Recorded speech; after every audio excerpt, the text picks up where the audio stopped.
At my own baby shower, my cruel mother-in-law raised a glass and called me an outsider. But then my husband's sweet elderly grandmother, a woman lost in the fog of dementia, looked my mother-in-law in the eye and said, "You're an outsider too." And then she revealed the 30-year-old secret about my father-in-law's first wife and the tragic accident that killed her. Before we get to the party, I'd love to know, what city are you watching from today? And be sure to subscribe for more news stories every single day. Okay, let's head back to that baby shower. The baby shower was, in every sense of the word, my mother-in-law Genevieve's party. I was merely the main attraction, a walking, smiling, 7 months pregnant prop for her to display to her wealthy friends. The event was held in a private, sun-drenched atrium at her country club, a place so pristine and quiet it felt like a hospital. The guests were a sea of perfectly maintained women in expensive floral dresses, their conversations a low, competitive hum of gossip about their children's Ivy League acceptances and their recent trips to Europe. I sat in a large, throne-like wicker chair they had placed for me, a mountain of beautifully wrapped, obscenely expensive gifts at my feet, and I smiled until my face ached. My husband, Elijah, was a good man, the best man I had ever known, but he was blissfully, almost willfully, blind to his mother's particular brand of polite, smiling cruelty. He saw her meticulous, over-the-top party planning as a sign of her excitement. I saw it for what it was, a branding exercise for the next generation of the Montgomery family, a dynasty I had married into but had never truly been accepted by. My relationship with Genevieve was a long, cold war fought with backhanded compliments and quiet, condescending remarks. I was a kindergarten teacher from a middle-class family. In her world, I was a nobody, a sweet but ultimately disappointing choice for her brilliant, successful son. She would constantly make little comments designed to remind me of my place. "Oh, Cora, you're so wonderfully frugal," she'd say, looking at the simple dress I was wearing. "It's a charming quality." The one person in that entire, vast family who had shown me nothing but pure, uncomplicated warmth was Elijah's grandmother, Hazel. She was 88 years old, a frail, bird-like woman, her mind a beautiful, but often tangled, tapestry of past and present. Most days she was lost in the fog of her dementia, but in her moments of lucidity, her eyes were sharp and full of a mischievous, intelligent light. The family treated her with a kind of patronizing reverence, like a precious but fragile antique. They would speak about her in front of her as if she wasn't there, but I loved sitting with her. I would hold her soft, wrinkled hand, and she would tell me fragmented, looping stories about her late husband and her son Preston, my father-in-law, as a young boy. Today, she sat beside me, away from the main crowd, patting my hand, her presence a small, comforting anchor in the overwhelming sea of my mother-in-law's social circle. Finally, after hours of smiling and making small talk, the time came for the toasts. My best friend gave a beautiful, tearful speech, and then my mother-in-law, Genevieve, stood up, a crystal flute of champagne in her hand, a regal, practiced smile on her face. The room fell silent. To my wonderful son, Elijah, and to his lovely wife, Cora, we are all so thrilled to be welcoming a new baby, a new life into this family. She paused, her eyes sweeping the room before landing with a deliberate, pointed intensity directly on me. "It is so important," she continued, her voice dripping with a sweet, condescending poison, "to carry on the Montgomery name, the legacy that my dear husband, Preston, and I have worked so hard to build. And we are so glad that this baby," she gestured to my stomach, "a true Montgomery by blood, will finally, truly make Cora a permanent and official part of that legacy." The insult, so public, so profound, landed with a sickening thud in the pit of my stomach. She hadn't just called me an outsider, she had declared, in front of all her important friends, that my worth, my very place in this family, was conditional. It was something only my unborn child could grant me. The room filled with a brief, deeply uncomfortable silence before a smattering of polite, strained applause broke out. I just stared down at my lap, my face burning with a humiliation so intense I thought I might be sick, and I fought back tears. But just as the guests were beginning their polite chatter again, another voice cut through the air. It was a voice that was frail and thin, but surprisingly, shockingly clear. It was Grandma Hazel. She was looking directly at my mother-in-law, her head tilted, a look of genuine childlike puzzlement on her face. The room fell silent again, every eye now on the old woman in the wheelchair. "What a strange thing to say, Genevieve," she said, her voice carrying across the silent room. "What a strange thing to say about who is a real part of this family." She paused, and for a moment the fog in her ancient eyes seemed to clear, replaced with a sharp, focused, and incredibly lucid memory. "When you weren't the first one either." A deathly, absolute silence fell over the ballroom. My mother-in-law's perfect, triumphant smile froze on her face, then shattered, her expression turning to one of pure, horrified panic.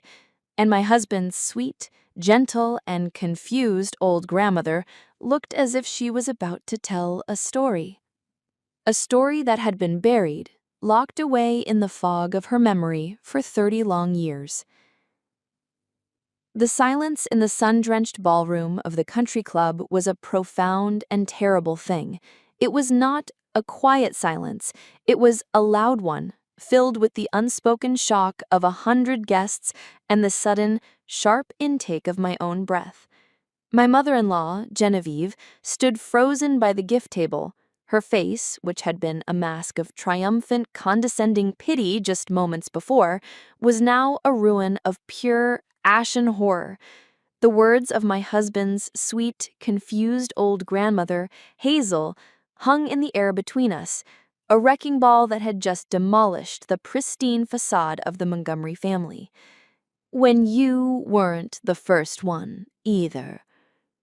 The guests, my mother-in-law's friends, stared, their polite party smiles frozen on their faces, their eyes wide with a delicious, scandalous curiosity. My husband, Elijah, rushed to his grandmother's side, his own face a mask of confusion and concern. "Grandma," he whispered gently, "what are you talking about? Mom is Dad's wife. You're just a little confused today."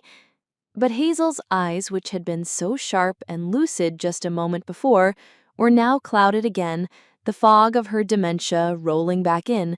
She just looked at him with a look of sweet, childlike puzzlement. "Was I talking?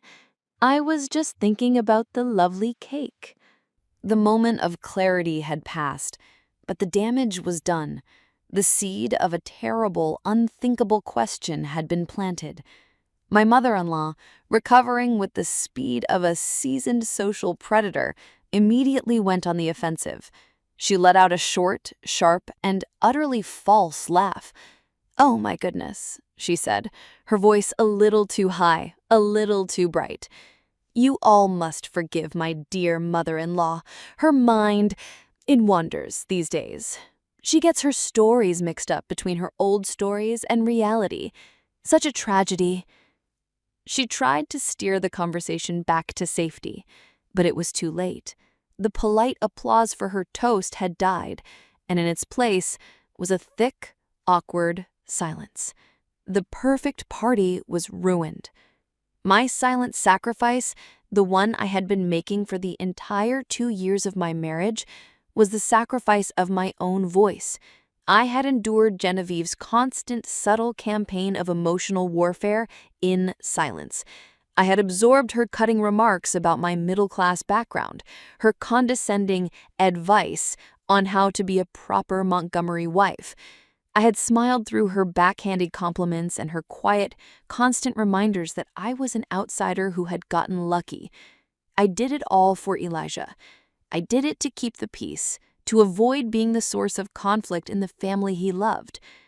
But as I sat there, the echo of her grandmother's words ringing in my ears, I realized my silence had been a mistake. I had been protecting a peace that was built on a foundation of secrets and lies. Later that week, the incident at the baby shower was the unspoken ghost in every room. My mother-in-law was cold and distant, treating me with a new, sharp-edged hostility. My husband, Elijah, was just confused, dismissing his grandmother's words as a sad, meaningless rambling from a failing mind. "You can't take what she says seriously, Cora," he had told me. "She gets her stories mixed up." But I couldn't let it go. You weren't the first one either. The words had felt too real, too specific, and the look of pure animal terror in Genevieve's face in that moment, that was not the reaction to a confused old woman. That was the reaction of a woman whose darkest secret had just been dragged into the light. My secret weapon was my own quiet, patient nature, the very quality my mother-in-law so often disdained. I began my own quiet investigation. I didn't ask direct questions. I just listened. I started spending more time with Grandma Hazel, bringing her her favorite tea, sitting with her for hours as she drifted in and out of her memories. Most of it was a beautiful, tangled mess of the past. But sometimes, a moment of pure, stunning clarity would break through. He was so handsome, my Preston. And his first wife, Annalise, she was a beautiful girl, an artist, so full of life. A tragic, tragic accident. Annalise. The name was a whisper, a ghost I had never heard of. I went to the local library, my old sanctuary, and I began to dig. I went through the microfiche archives of the Old Town newspaper, scrolling through the years, back 30 years, to the time before my in-laws were married. And there it was, a small, brief article from 1993, a single car accident on a rainy night in a winding country road. The victim was a young woman, a promising local artist. Her name was Annalise Croft, the beloved wife of the rising young businessman Preston Montgomery. The police had ruled it an accident, a tragic loss. 2 months after that article, there was another one, a society announcement. The wedding of Preston Montgomery to a Miss Genevieve Hayes, a close family friend, who had been a great comfort to him in his time of grief. 2 months. I sat there in the dusty, silent library, the pieces of a dark, forgotten story clicking into place. My father-in-law had been married before. His first wife had died. And my mother-in-law, the woman who had spent years making me feel like an outsider, had been waiting in the wings. My sacrifice was over. My silence was over. This was no longer just about me. It was about her. It was about Annalise, the ghost, the first wife whose memory had been so completely and totally erased. I had no proof of any wrongdoing. I had only the confused ramblings of an old woman and my own growing, terrible suspicion. But I knew, with the certainty that was as cold and as hard as a gravestone, that the story of my new family was not a love story. It was a ghost story, and I was going to be the one to give that ghost a voice. The discovery in the library archives was a spark in a tinder-dry forest. The polite, smiling facade of the Montgomery family, a facade I had tried so hard to become a part of, now seemed thin and fragile, and I could see the shadows of a much darker story flickering behind it. I returned home that day a different woman. The quiet, accommodating daughter-in-law was gone. In her place was a quiet, determined investigator. My days took on a new, secret rhythm. By day, I was the perfect, glowing, expectant mother, enduring my mother-in-law Genevieve's endless, unsolicited advice on everything from nursery colors to prenatal vitamins. But by night, after my husband Elijah was asleep, I would retreat to my study with my laptop, and I would dig. I was a historian, sifting through the digital ruins of a 30-year-old mystery. I started with Annalise, the first wife, the ghost. She had been an artist, a painter of some local renown. I found old articles from the local paper reviewing her gallery shows. The critics praised her work as vibrant, passionate, and full of a fierce, joyful life. It was a description so at odds with the cold, gray, and emotionally sterile world of the current Montgomery family that it was jarring. I found her old art school records, her yearbooks. I was trying to build a picture of the woman who had been so completely and totally erased. Then I turned my attention to the accident. The official police report, which I managed to obtain through a public records request, was brief and tragically simple. A single-car accident on a rainy night. Annalise had lost control of her vehicle on a sharp curve on a remote country road and had gone over an embankment. She had died instantly. The case was closed. It was a perfect, tragic, and utterly convenient explanation. But my grandmother-in-law Hazel's words echoed in my head. I remember how your mother-in-law, the family friend, was there to comfort him so quickly. I began to dig into Genevieve.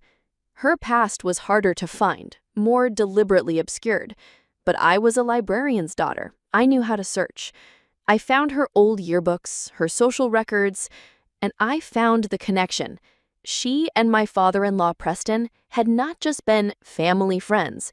They had been high school sweethearts, a celebrated golden couple long before he had ever met the artist, Annalise. They had broken up, for reasons that were unclear, just before he had gone off to college. The timeline was a chilling, perfect storm. Preston marries the vibrant, passionate artist, Annalise.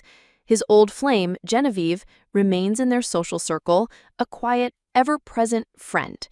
Annalise dies in a tragic accident, and a mere 2 months later, Preston marries his high school sweetheart, the woman who was there to comfort him. It was a story that felt too neat, too perfect. The turning point in my own quiet, secret investigation came from the most unexpected of sources. It came from Grandma Hazel herself. I was sitting with her one afternoon, just quietly reading to her, when she had one of her rare, beautiful moments of perfect lucidity. She looked at me, her ancient eyes sharp and clear. "You have her spirit, you know," she whispered, her voice a fragile, papery thing. "Annalise, you have her kindness." He tried to stamp it out of this family, but it came back. It came back in you. "Who, Grandma?" I asked gently. "Who tried to stamp it out?" "Preston," she said, her voice full of a 50-year-old sorrow. "He loved her so much, but he couldn't control her. She was a fire.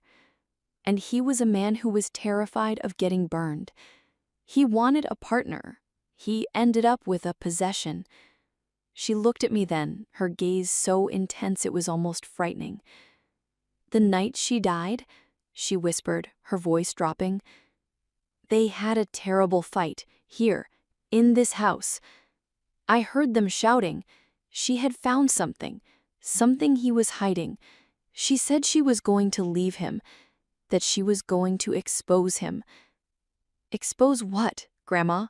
I asked, my heart pounding. "I don't know," she said, the fog beginning to roll back into her eyes. "But he was so angry, so afraid. He told her she would never leave him, that he would never let her." She looked at me, her eyes now clouded with confusion again. "She drove away in the rain that night, and she never came back. A tragic, tragic accident." I left her room that day, my body trembling. It was no longer just a suspicion, it was a certainty. Annalise had not just died, she had been silenced. And my own family, the family I was about to bring a child into was built on a foundation of a dark, terrible, and possibly murderous secret. I knew I couldn't confront them. I had no proof, only the fragmented memories of an old woman and my own gut feeling. But I also knew I could not, would not bring my child into a house of lies. My decision was made. It was not a decision for a grand public confrontation. It was a quiet, personal, and absolute one. I would not be the one to expose their past, but I would, with every fiber of my being, protect my own future. That evening, I sat down with my husband, Elijah. I told him everything. I showed him the newspaper articles. I told him what his grandmother had said. He listened, his face a mask of pale, horrified disbelief. He had grown up with the sanitized version of the story, the tragic tale of the accident. To hear this, to even consider it, was to question everything he had ever known about his own father, his own mother.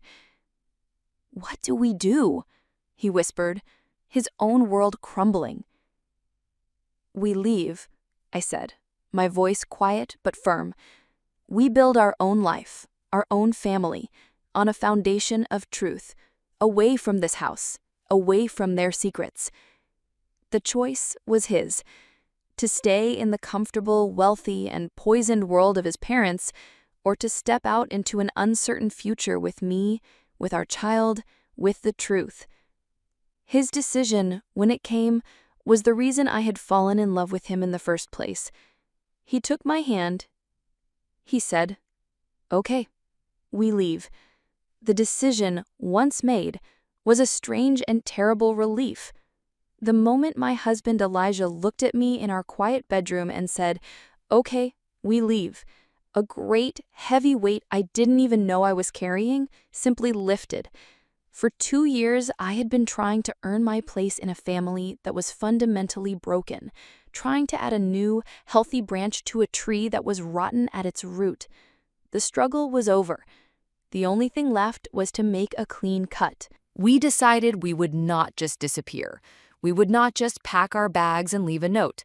That was the cowardly way, the way of secrets and unspoken truths that had poisoned this family for 30 years. We owed it to ourselves, to our unborn child, and strangely, we owed it to the memory of the ghost named Annalise to speak the truth aloud, just once. We requested a formal meeting with Elijah's parents, Preston and Genevieve, in the grand, intimidating library of their home. They agreed, their voices on the phone cool and wary. They thought this meeting was about the disastrous baby shower. They thought we were coming to either demand an apology or to offer one. They were preparing for a small, familiar battle of wills. They had no idea we were coming to detonate a 30-year-old bomb. We walked into the library together, hand in hand, a united front. They were already there, seated in 2 high-backed leather armchairs, arranged before the cold, unlit fireplace like 2 monarchs holding court. "Elijah, Cora," my father-in-law, Preston, began, his voice a low, rumbling sound of authority. "I'm glad you requested this meeting. Your mother and I were very disappointed by the scene at the party. It was unseemly." "We're not here to talk about the baby shower, Dad," Elijah said, his voice quiet but firm, cutting off his father's predictable lecture. His courage, his strength in that moment was a beautiful thing to witness.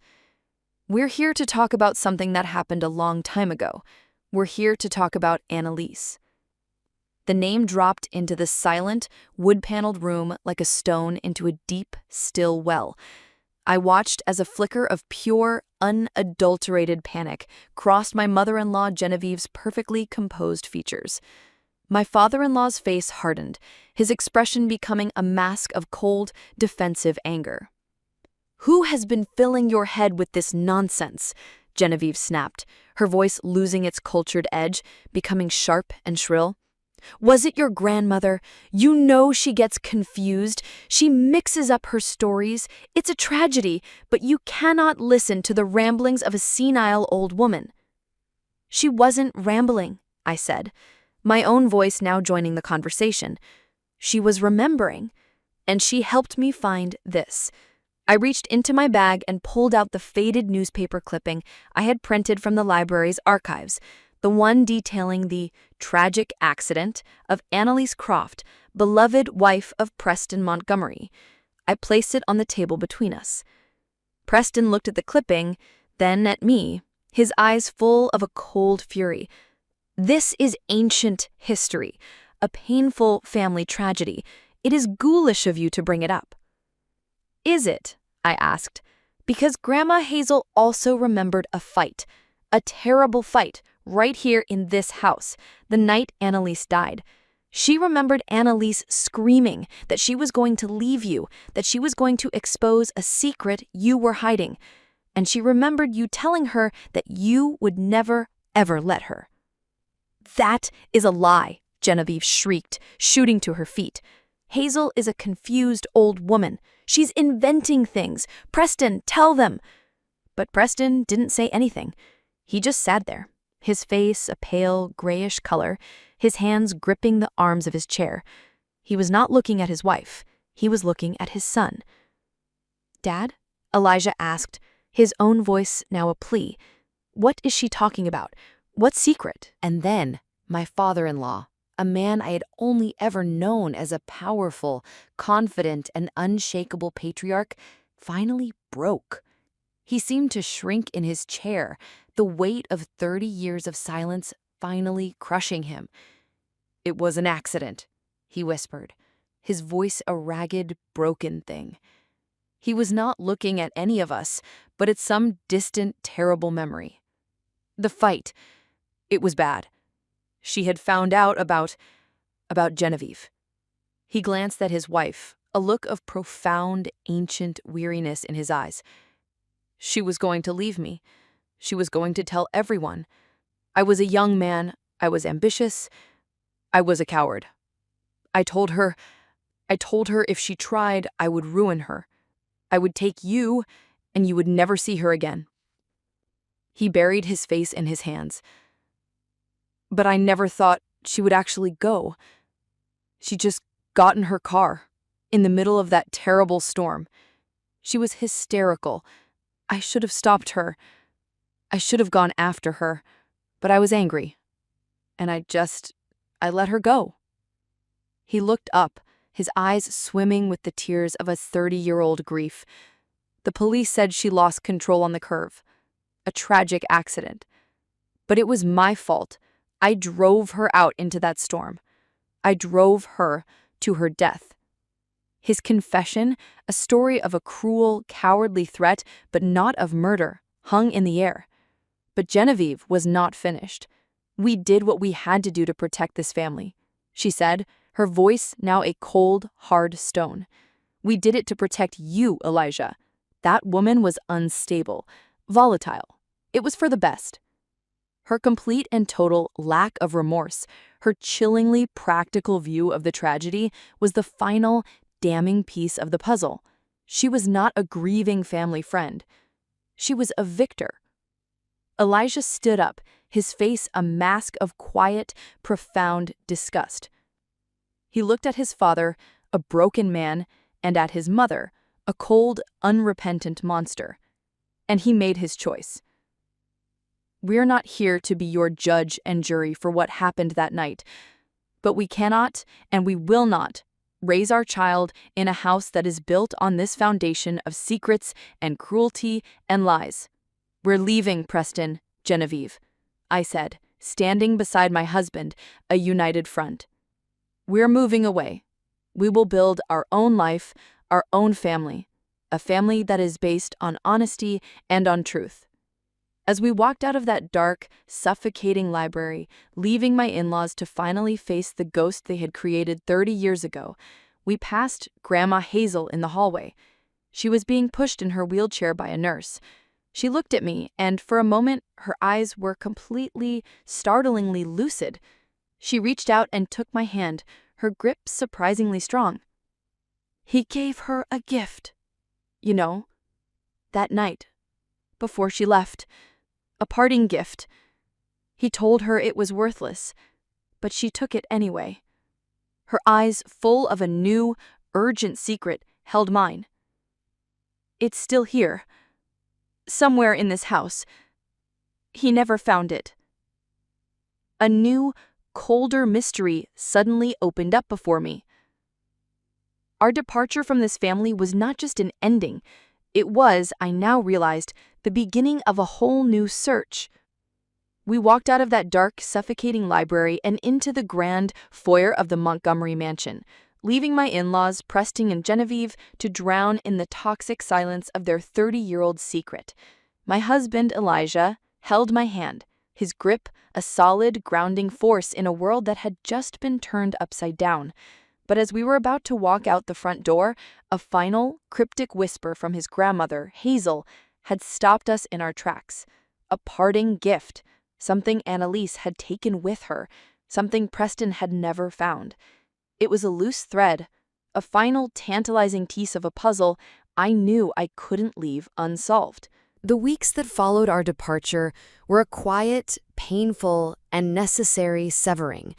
We moved out of the city and into a small, rented house in a quiet coastal town 2 hours away, a place where the name Montgomery meant nothing. We needed to build our own world, a world with a foundation of honesty.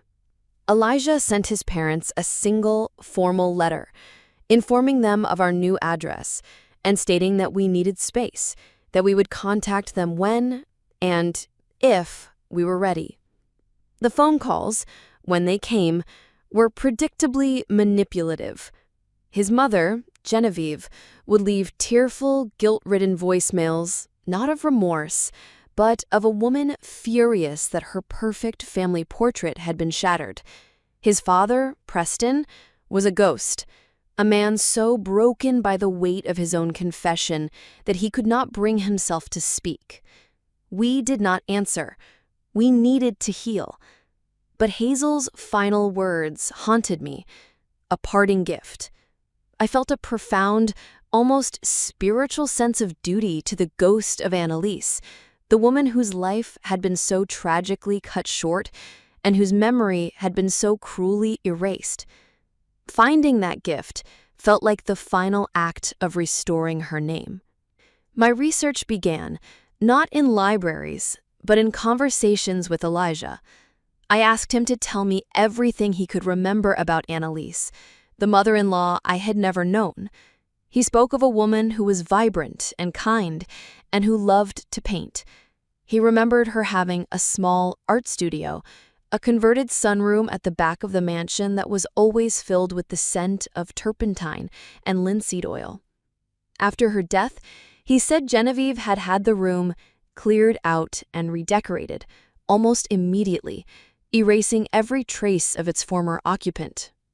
It was during one of our weekly visits to see Hazel in her quiet, sunlit room at the nursing home that the next clue emerged. She was having a lucid day, her eyes sharp and clear. I asked her about Annalise's art. "Oh, she was a wonderful painter," she whispered, a sad, fond smile on her face. "But her real gift," she leaned in, her voice a conspiratorial whisper, "was in her frames. Her father was a master woodworker. He taught her how to build them. She always said the frame was just as important as the painting, a secret story holding the bigger one. A secret story holding the bigger one." The words sent a shiver down my spine. That night, I couldn't sleep. My mind was racing. What if the gift wasn't something Annalise had taken with her? What if it was something she had left behind, something hidden in plain sight? The plan that formed was a long shot, a desperate gamble. I called my mother-in-law. My voice was polite but firm. I told her that before we could even consider a path to reconciliation, there was one thing I needed from the house, a single, small painting that belonged to Annalise, a sentimental object that Elijah remembered from his childhood. I described a small, insignificant-looking landscape of the coastline near the estate. Genevieve, desperate for any leverage, any chance to get back into our lives, agreed immediately. A week later, A courier delivered a dusty, bubble-wrapped package to our door. My hands trembled as I unwrapped it. The painting itself was beautiful, a small, moody seascape. But I wasn't looking at the painting. I was looking at the frame. It was a heavy, ornate, hand-carved wooden frame. And on the back, I found what I was looking for. A tiny, almost invisible seam.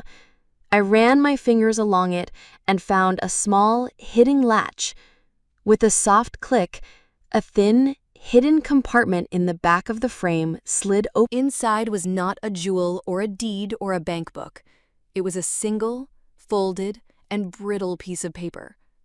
It was a letter written in Annalise's elegant, artistic script, and it was addressed not to her husband, but to her lawyer. It was dated the day before her accident. My husband and I read it together, our breath held, the words on the page a final, devastating voice from the grave. "Dear Mr. Davies," it began, "I am writing to you today to formally begin divorce proceedings against my husband, Preston Montgomery. The reason is not just his infidelity with my friend, Genevieve Hayes, a betrayal I have recently discovered. The reason is a crime. Last night, I found a series of ledgers hidden in his study. They detail a systematic scheme of insurance fraud and arson he has been perpetrating for years, a scheme that destroyed the livelihoods of several of his early business partners. He is not just an adulterer, he is a criminal. I have made copies of the most damning pages. I cannot, in good conscience, remain married to such a man. I intend to leave him and take my son Elijah with me. I will be using this evidence to ensure my and my son's safety and freedom. I am afraid of what he will do when he finds out I know. I am leaving this letter and the copies of the ledgers with you for safekeeping, in case anything should happen to me." We stared at the letter, the terrible, unspoken truth of the last 30 years finally laid bare.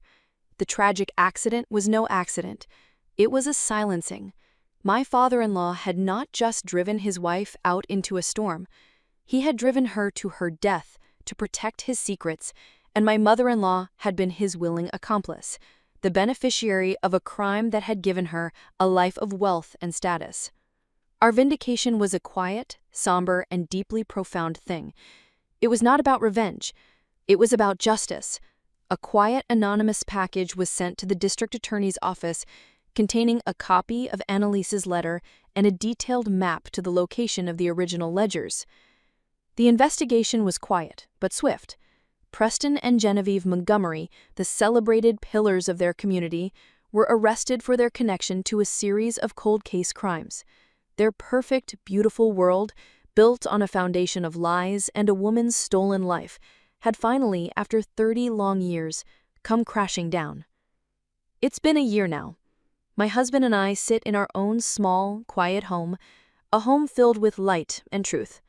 Our baby daughter, whom we named Annalise, sleeps peacefully in her crib.